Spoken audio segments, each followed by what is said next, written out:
Okay, so Maisie Yates, it's a Harlequin desire book. And yes, there's a lot of passion in these desire books, so you probably won't get word for word. But The Rancher's Wagers, Gold Valley Vineyards, two books in one. The first one was The Rancher's Wager. And I'm going to read the back cover about the book, the inside about the book, and of course, I think she's got some. No, she doesn't have any acknowledgments, so um, we'll just do this. This wealthy rancher has placed his bet, and it's winner take all. No one gets under Jackson Cooper's skin like fellow ranch owner Cricket Maxfield. Now, as they face off at a charity poker game, the stakes get personal. Jackson finds himself on the losing end, and paying up means being the ranch hand at Cricket's beck and call. In close quarters, tempers flare, and the fire between them ignites into a passion that will not be ignored. And I'm going to read the inside of this cover because I think this really sets it off and it makes you want to find out what happens next. Cricket Maxfield had a hell of a hand. Her confidence made that clear. And right now she was looking like far too much of a winner. Lucky for him, around the time he had escalated the betting, he'd been sure that she would win. He wanted her to win. I guess that makes you my ranch hand, she said. Don't worry, I'm a very good boss.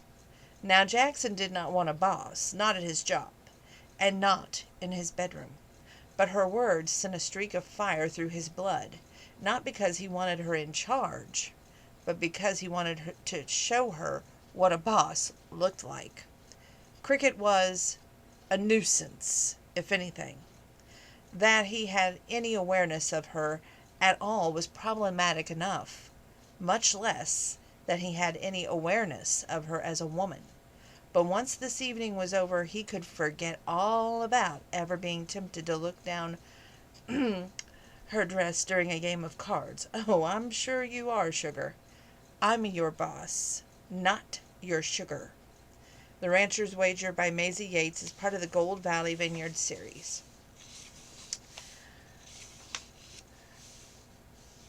Now, what I liked most about this book is they are enemies, okay? He has his own father's wines. She has her own father's wines company that they both respectively work for in some capacity. So they're, pledged enemies. She's very young compared to him, and he kind of, not only looks down at her because of who she is, but because, well, her age, of course. And so he calls her Little Cricket throughout the book, which I find a little bit, it got under my ire, but I thought, oh, well, he's doing it for a reason. And then there's a situation that happens in the book that she has the upper hand several times in this book, not just once, but several times. And they end up he fighting that attraction, really. It's like he fights it for one reason, she fights it for another. And it's like that word vulnerability is a big thing for both of them in their own right. So therefore, it depends on how vulnerable they want to be and how much in love they want to be. But let's see here. Oh, I guess I did mark a page and didn't realize it. She looked him over. What? What? He repeated. You're staring at me. You're pretty. That made him sound kind of like a dumb high school boy. Come to think of it, he felt like one, but Cricket blushed. Cricket was tough little thing that she was. Blushed, and he found that was all payment he needed for the worst moment of feeling like an idiot. Something he wasn't accustomed to. Well, Cricket said, so were you. Really? Yeah, I always thought so. Yeah, you mentioned something about that. He wasn't sure he wanted to know because he already felt some kind of strange obligation to her, deeper than any obligation to any other woman he'd ever had a physical relationship with. And he wasn't sure he wanted to dig any deeper, but sitting there under the brilliant blue sky, eating her homemade bread and ham sandwich, he didn't know if there was any other option to dig in. He didn't know how to be not involved with her, and it was just absurd. And it had started with a bet, an assumption on her part that they might be related. Oh, there's a good part. She thinks that her mother had an affair with his father at one point, and he's out to prove that is not the case. A nefarious plan on his part to talk her into selling him her ranch, but maybe that it was. The whole thing was so bizarre. How could they have come away with it from neutral feelings about each other? Maybe it was impossible. Maybe it was the only option to the situation, like it was to develop some kind of attachment. Maybe it was the only way. I'm pretty sneaky, Cricket said. I mean, I'm used to hiding what I feel from a people, and you were no exception. I mean, the way I felt about you, I would just tell my sisters I thought cowboys were annoying, and I didn't want anything to do with any of them. It was pretty convincing ruse if I say so myself, but plus you were way off limits, 1,000 years older than me. Hey, not 1,000. Well, it seemed like it at the time. The gap feels a lot smaller now, she smiled.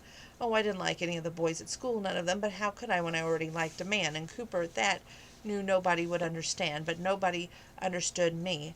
So that really didn't bother me, and so I just kept it a secret. And then I was so mad when Ren hooked up with your brother, because I felt like so long that being attracted to you was the great impossible thing, another sort of deeply rooted difference in who I am, in my genetic makeups versus the rest of the family. And then she got to Creed before I could get to you. Honestly, it was an insult, but this still, when she told me that would maybe find my own cowboy, I played it off. I told her no, that I didn't want anything to do with a man like Creed, and I didn't, and I just wanted you. So it feels right, to start this new phase of my life with you, though I'm not asking for anything, I promise. Well, happy to help. Except it made him feel he didn't even know. It was kind of made him angry because she was younger one. She was the one without experience. She made him feel like he had no idea what he was doing. It didn't seem right at all, and that was all. He should be the one who knew what he was doing. He should be the one who had the total confidence in everything taking place between them, but he couldn't say that he did. He couldn't give a reason, couldn't give a speech about what he was doing here. He had written it off as being a male and taking the boom boom that was offered, but he knew it was true. It wasn't how he did things. It wasn't how he looked at women, and he had been telling himself a story all this time. Cricket's story made a lot more sense and had a total purpose behind it, and he wanted to touch her, and it was a hell of a thing. The way you were talking to your dad that day. Tell me about your mom. I mean, tell me all about that, because you know about my dad and you know well about my mom. They were obligated to be together. It was primarily because of me, he said, because he might as well tell her. She was right. He had a front row seat to all her issues. He talked to Creed about it, sure, but Cricket, she could hear it all because she didn't have a connection to the family, so why not? It was a safer place. This moment out here in the meadow, one day when I was 16, I was crying, and then I asked her what was wrong when we were the two that got up early, and we used to spend mornings together. I loved that, so I would have all this extra time with her, and then one morning I asked her what was wrong, and it was like everything I ever thought about my life broken to pieces. My father married her because she was pregnant. My father was in love with another woman. He told my mother that before they even got married. He was honest, if nothing else, and she thought that he'd fall in love with her, but instead it had become years of the two of them stuck because they had a family, because they had a business, because they had all these feelings that were obligated to come before having feelings before love.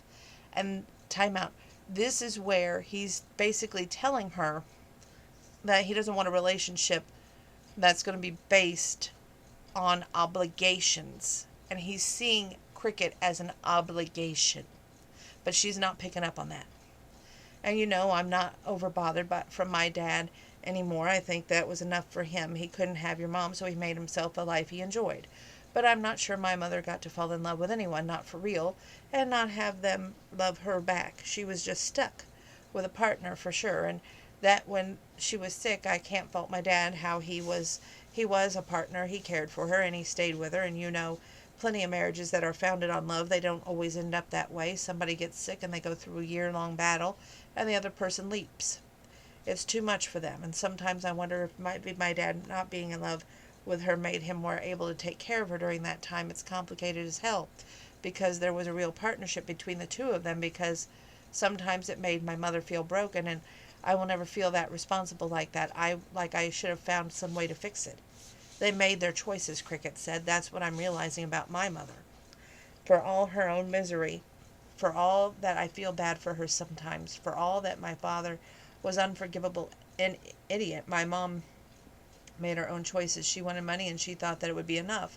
She wanted to have things and thought that would transcend love, but it didn't. And she didn't leave. She stayed because she was afraid, and she had all the reasons that were enough. But they were still excuses.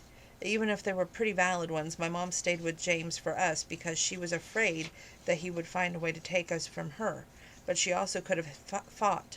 She weighed her options and she chose. I have some sympathy for that, he said, if she thought she couldn't win. It was a choice, just like your mother had one. It's not like the 1800s. They could have gotten divorced. They could have. Nobody had to be unhappy. They set their rules and they made them for themselves, and they lived their lives they made for themselves. Prison walls decided were okay. That isn't your fault, and it isn't mine. Yeah, but the other side. Now your mom has a chance to make something new. Mine doesn't. It's a hell of a thing. I know, she shook her head. I'm not saying it would have been easy. I'm just saying you can't take their choice and blame yourself for them. She's saying, well, that both of them knew that they were in a relationship that was not based on love, but based on a partnership. That was their parents' choice, not theirs. Therefore, she thinks that she's going to win this word of wars, if you will, or words of war with him by simply stating the facts. But Jackson, he's a little bit more of a deeper thinker. Okay, plus he's older, so let's go forward.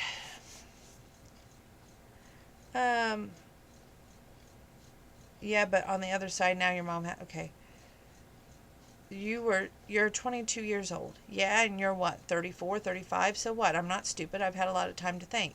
That's what comes of being so isolated, odd one out in your family. You have too much time to think, and believe me, I have had tons. I don't need experience to have figured that out.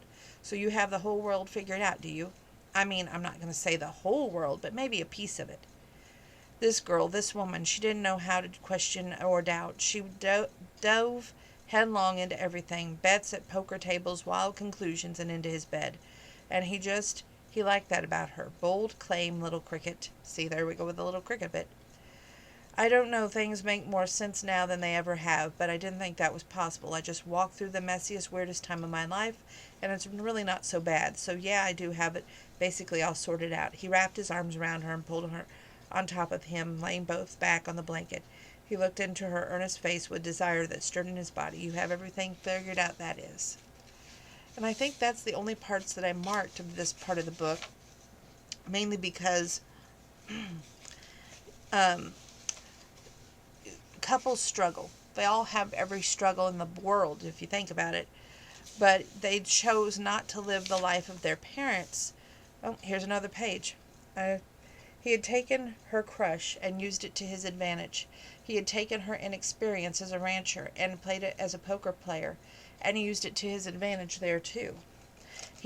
When he felt like crap, actually, because there was something in him that he knew instinctively he could never answer the depth of longing in her eyes. There was something in him that knew he had bound her to him. And her childish feelings, her awakening desire, she would feel connected to him in a way she shouldn't. That was a fact. That was a problem. And he would what? Take her away from this place and that she was turning into her own, away from her life that she was making into his, and he would just be another man taking a woman's dreams and putting them underneath his own. So he's already thinking that this relationship is a relationship that's doomed from the start, so why bother trying? They would be done at the end of the month. That was the deal, and whatever possibilities he felt out there in the wilderness, they just weren't to be, and that was good. It was right. He knew that what he felt, and everything would go back to the way it had been when all was said and done. And this was for the best, because he wouldn't be able to give Cricket what she wanted, not really. And when she realized that, they would both be trapped in the exact same hell their parents had been trapped in. And he would not have that. Not ever. But he didn't say anything. Instead, he kissed her forehead, and she snuggled against him, and right out in the open, completely naked between the two of them, fell asleep. What happened at the end of the wager was probably a problem for the future selves, but right now, they had this. And Jackson's last thought before he drifted out of consciousness was that he couldn't remember the last time he felt this quite content. Yeah, but we all know contentness doesn't last long when you're in a relationship, does it? Because there's always ups and downs. Oh, I guess I did mark some pages. I guess I just didn't realize.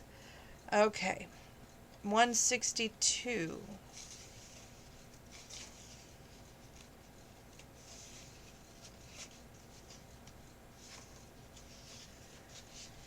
We need to talk, she said. The way you left me. I wanted you to stay. Yes, and I explained I couldn't. His jaw was tight, his expression was firm. Yeah, and you didn't give me a good reason, so I'd like to hear it. I really would.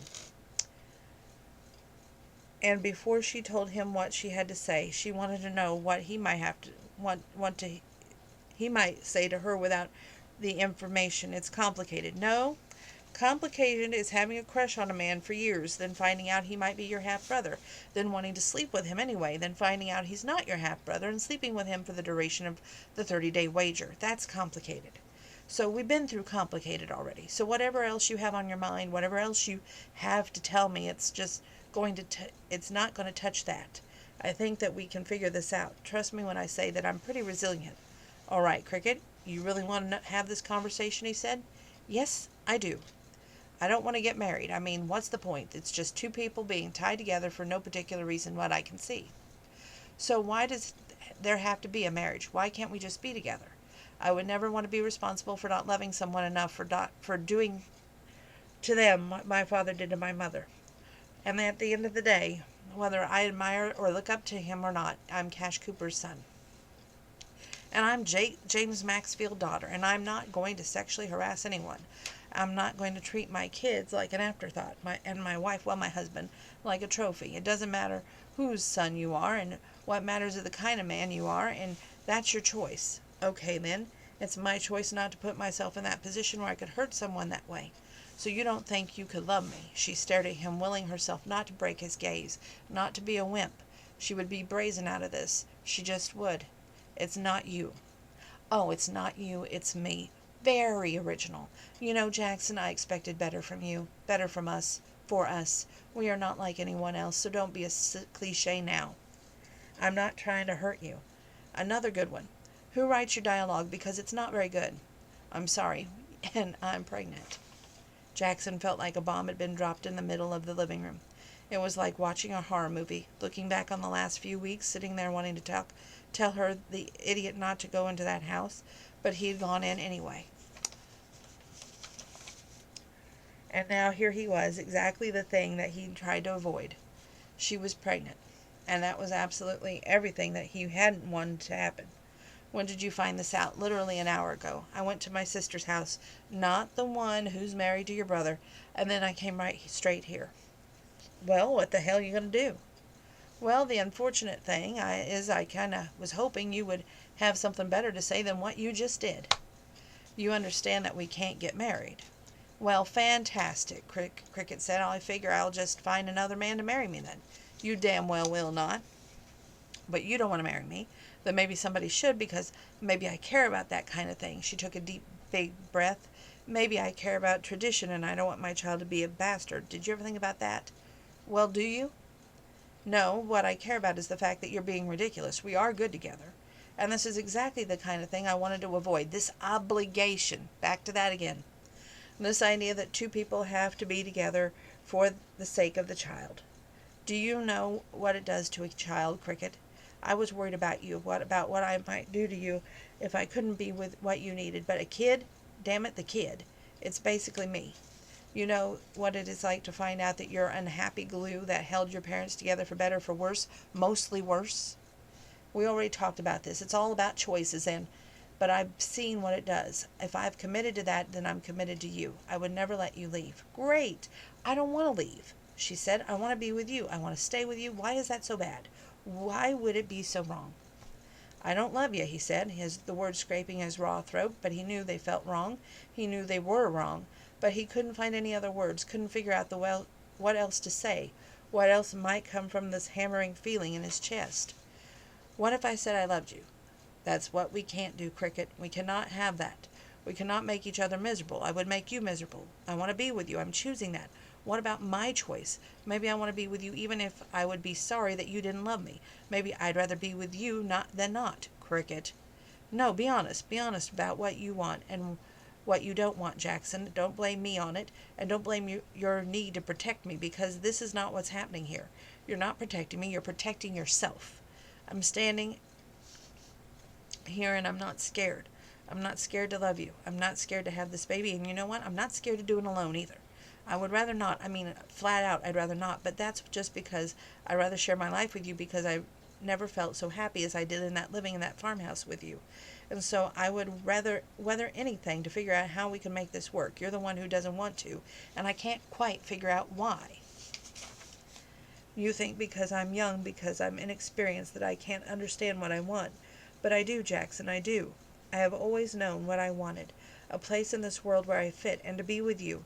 It seems to me that what you are after in this life, where you won't regret anything, and I don't think anyone can guarantee you that, Jackson. I really don't. We could be together for better, for worse, like you said, and maybe sometimes it would be worse.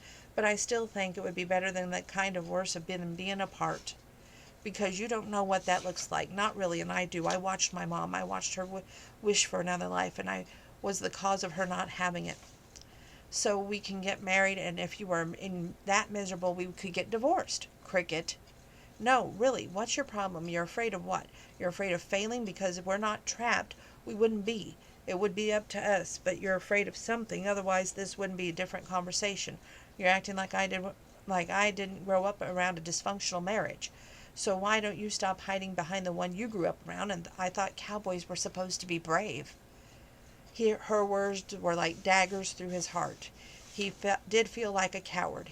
He felt like the worst kind of coward, standing there and offering her absolutely nothing, standing there failing, except he knew what he knew.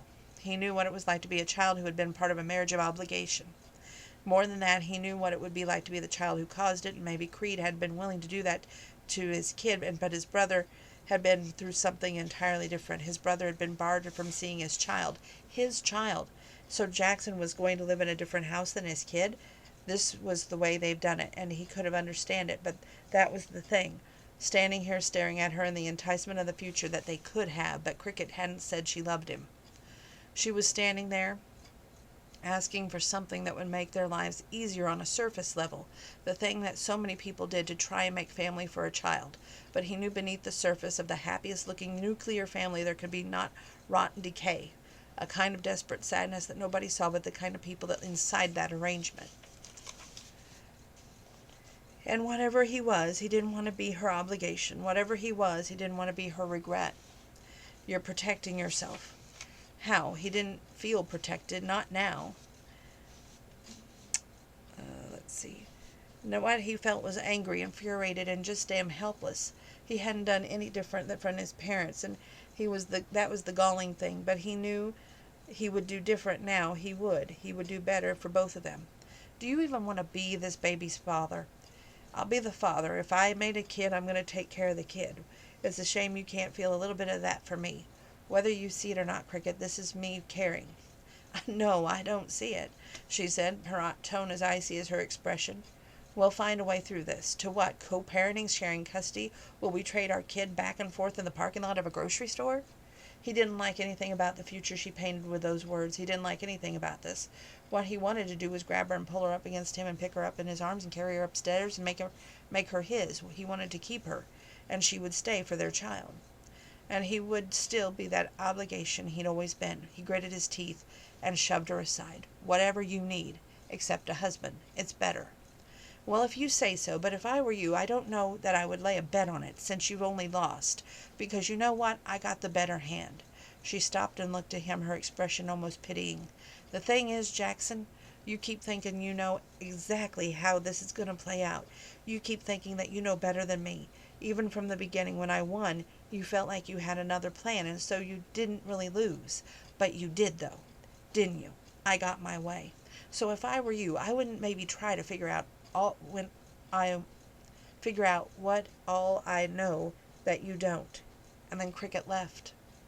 Turned and left him there, driving off in her great truck down the hill, taking some pieces of him with her. But she didn't understand. She didn't understand that this was the way it had to be, because in her mind she could will all these things fitting together.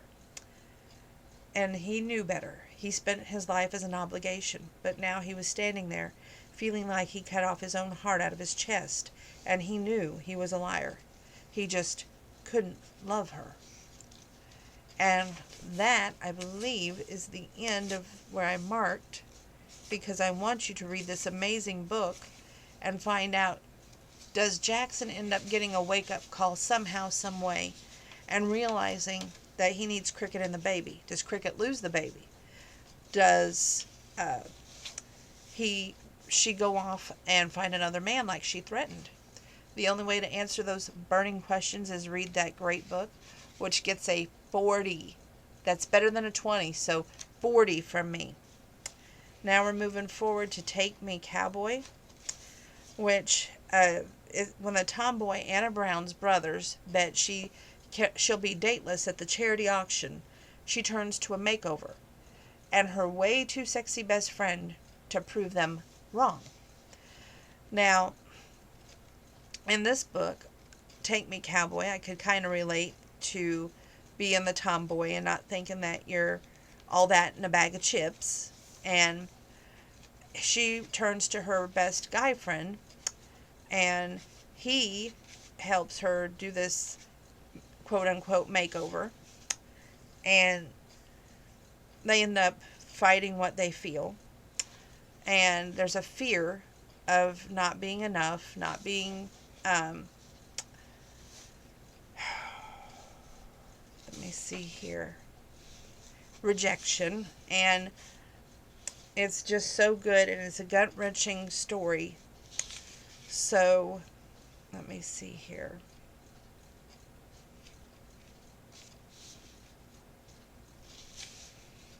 I want to read this one part to you and then make you wonder how it turns out. And again, this one's going to get a very good rating too.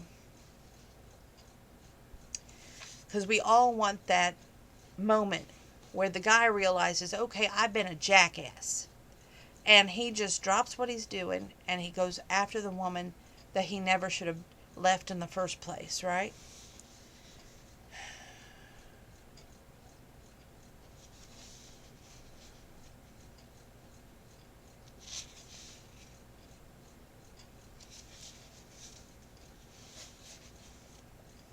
Okay, so they've been together, and she's made breakfast, and he's like, good morning to you too. She said, you didn't need to make me breakfast. He says, au contraire, I was hungry, so the breakfast was needed. You could have gone home. Yes, grumpy pants, I could have, but I decided to stay here and make you food, which seems like an adequate thank you for the multiple boom booms I received yesterday. I'm making it nice. Bacon, you're trying to pay for your boom booms with bacon? It seemed like a good idea at the time. She crossed her arms. And bacon is a borderline boom boom experience. I have work. I don't have time to eat breakfast. Maybe if you've gotten up at a decent hour, I don't need you to lecture me on my sleeping habits. He bit down. Is there coffee? It's like you don't know me at all. She crossed the room and lifted the thermos off the counter. I didn't want to leave it sitting on the burner. This makes that taste gross. I don't really care how it tastes. That's not the point. She rested her hand on the counter, then rapped her knuckles against the surface. What's going on? Nothing. Stop it, Chase. Maybe you can BS the other bimbos you sleep with, but you can't do it to me. I know you too well. This has nothing to do with waking up late. This is a bad idea, he said. What's a bad idea? Eating bacon and drinking coffee with one of your oldest friends? Sleeping with one of my oldest friends. It was the stupidest thing we never should have done it. She just stood there. Her expression was growing waxen, and as cold color drained from her face, he felt something even more critical being scraped from his chest, like he was being hollowed out. Well, it's a little late for that, she pointed out. Well, it's not too late to start over. Chase, it was fun, honestly, but we accomplished everything we needed to. There's no reason to get dramatic about it. We agreed that we weren't going to let it affect our friendship, and it just wasn't working for me. It was working just fine last night. Well, that was last night. Anna, don't be so needy. She drew back, and she felt like she'd been slapped, and he wanted to punch his own face for saying such a thing, for hitting her where he knew it would hurt. And he waited for her to grow prickly, waited for the retreat behind the walls, for her to get angry and start insulting him, for her to end all of this in fire and brimstone and scorch the earth at the attempt to disguise the naked pain that was radiating from her right now. He knew she would, because that was how it went. If he pushed her far enough, she would retreat. She closed the distance between them, cupping his face, meeting his eyes directly, and he waited for the blow. But I feel needy, so what I'm going to do about that? He couldn't have been more shocked than if he reached up and slapped him. What? I'm needy, or maybe wanty, or maybe both. She took a deep breath. Yes, I'm both. I want more, not less. And this is the moment where we make decisions, right? Well, I decided that I want to move forward with this. I don't want to go back. I can't go back. Anna, he said, scraping his name from her throat, his raw throat. Chase, she said, her own voice in response. We can't do this. He needed the Anna he knew to come to his rescue now, to laugh it all off, to break the tension, to say it didn't matter, to wave her hand and say it was all whatever and they could forget it. But she wasn't doing that. She was looking at him with green eyes, completely earnest, vulnerable, radiating from her face. We need to do this because I love you. Anna could tell that those words had completely stunned Chase. Fair enough, they had shocked her just as much. She didn't know where all this was coming from, the strength, the bravery. Except the last night's conversation kept echoing in her mind. When she told him about her mother, when she told him how she regretted not closing the distance between them, always regretted not taking the chance. That was the story of her entire life. She had, from the time she was a child, refused to make herself vulnerable, refused to make herself open up to injury, to pain, so she pretended she didn't care. She pretended nothing mattered. She did that every time her father ignored her, every time he forgot an important milestone in her life. She had done it for the first time they had been together with a guy, when she'd been with a guy. And it had made her feel something. Rather than copying to that, rather than dealing with it, she mocked him. All of her inner workings with a series of walls, shields carefully designed to keep the world from hitting the terrible needy thing inside of her, designed to keep herself from realizing that they were, but she couldn't do it anymore. She didn't want to do it anymore, not with Chase. She didn't want to look back and wonder what could have been. She wanted more. She needed more. Pride be damned. I do, she said, nodded. I love you. You can't. Well, I'm pretty sure I can, since I do. No, he said, the words almost desperate. No, Chase, I really do. I mean, I loved you since I was 15 years old and intermittently thought you were hot. But mostly I just loved you because you've been my best friend and my friend. I needed you. You've been my emotional support for a long time. We do that for each other. But things changed in the past few days. You're my everything. Her voice broke on that last word. This isn't about boom boom and friendship. It isn't two different things. This is all things combined together to make something so big it fills me completely, and I don't have any room inside my chest for shields and protection anymore. Not when all I am is just wanting to love you. I can't do this, he bit out, stepping away from her. I didn't ask if you could do this. This isn't about you, or not right now. Yes, I would like you to love me, but right now I can tell you this is just me saying that I love you. Telling you because I don't ever want to look back and think that maybe you didn't know, that maybe if I had said something it would have been different. She swallowed hard, battling her tears. I don't know what's wrong with me. Unless it's a movie, I almost never cry, but you're making me cry a lot lately. I'm only going to make you cry more, he said, because I don't know how to do all this. I don't know how to love somebody. Bull. You love me perfectly, just the way I needed to for 15 years. The way that you take care of this place, the way you care for Sam. Don't tell me that's his older brother. Tell me that you can't love. Not this kind, not this, not this. I'm closing the gap, she said, pressing on, even though she could see that she was losing a battle, and this was charging it anyway, sword held high, chest exposed. She was giving it her all, fighting even though she knew she wasn't going to walk away unscathed. I'm not going to wonder what would have happened if I had just been brave enough to do it. I would rather cut myself open and bleed out. I would rather risk my heart than wonder. So I'm just going to say it. Stop being such a coward and love me. He took a step back from her, and she felt that gap that she was so desperate to close widening. Watched her as her greatest fear started to play out right before her eyes. I don't. You don't or you won't. At the end of the day, the distinction doesn't really matter. The result is the same. She felt like she was having one of those out-of-body experiences, like floating above, watching herself get it rejected. There was nothing she could do. She couldn't stop it. She couldn't change it. Couldn't shield herself. It was horrible, gut-wrenching, destructive, freeing. Like watching a tsunami racing to the shore and deciding to surrender to the wave rather than fight it. Yeah, it would hurt like hell, but it was strange, quiet space. Past fear, past hope. All she could do was hear the sound of her own heart beating. I'm going to go, she said, turning away from him. You can have the bacon. She had been willing to risk herself, but she wouldn't stand there and fall apart in front of him. She would fall apart, but damn it, it would be on her own time. Stay and eat, he said. She shook her head. I can't stay. No. Are we going to go to the gala together?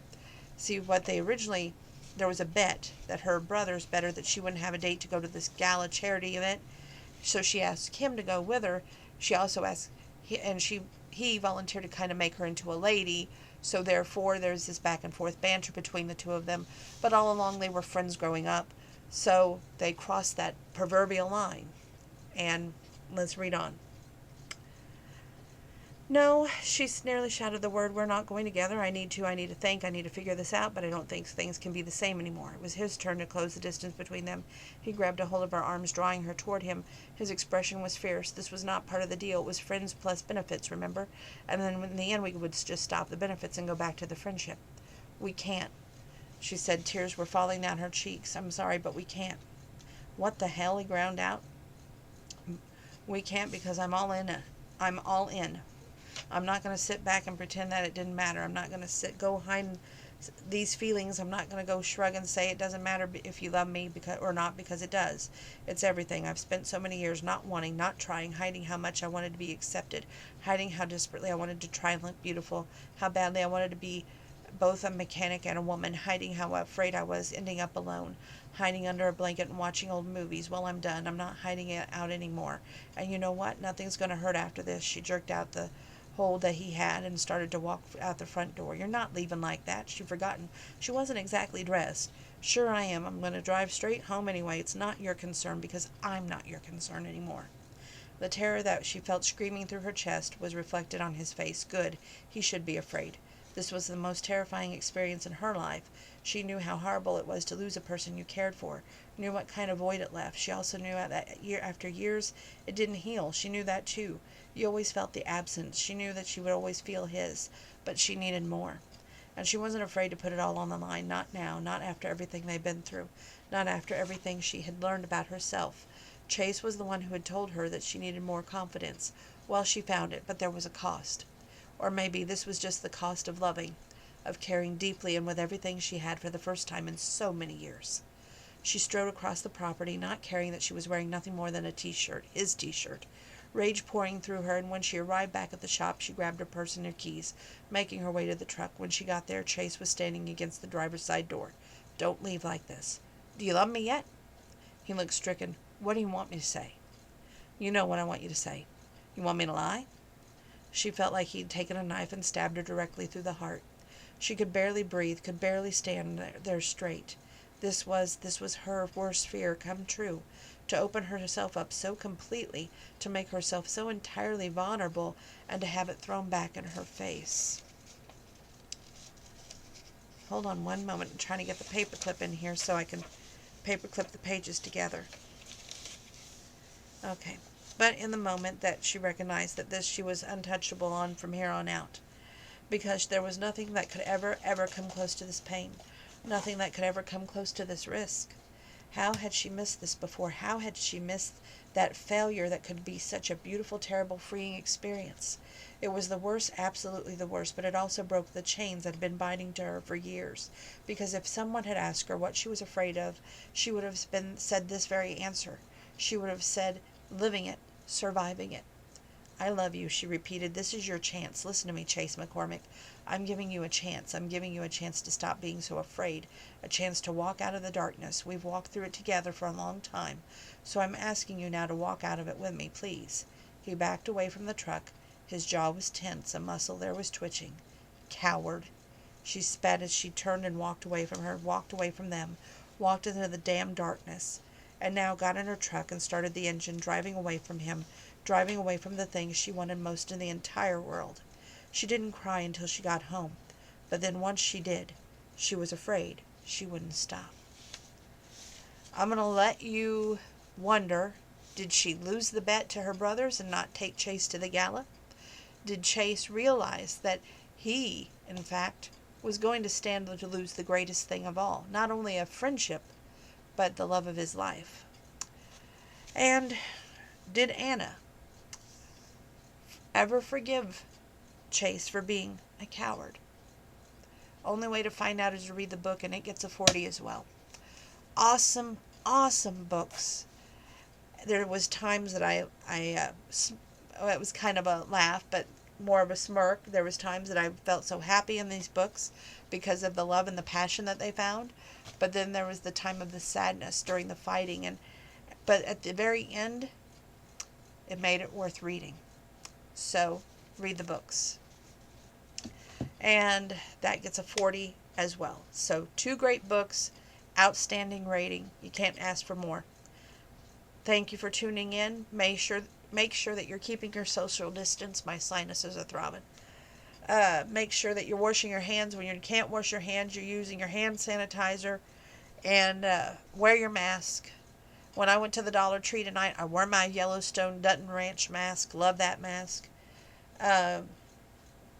Anyway, I'm going to take me some Benadryl. And I'm going to try to work out. But it'll probably be a light workout because this allergy is bothering me. And, oh goodness. I don't know why all of a sudden my allergies just my eyes want to water and my nose wants to run. And anyway, make sure that you have health, wealth, prosperity, and happiness and joy, faith, hope, and love, and lots of prosperity in the bank, lots of prosperity in your heart. Make sure you remember it's better to give than to receive. And you can give and not expect anything but a thank you. And that's something that's more rewarding than any payment money that you'll ever receive as well. God bless you one and all. Thank you for tuning in. Till next time.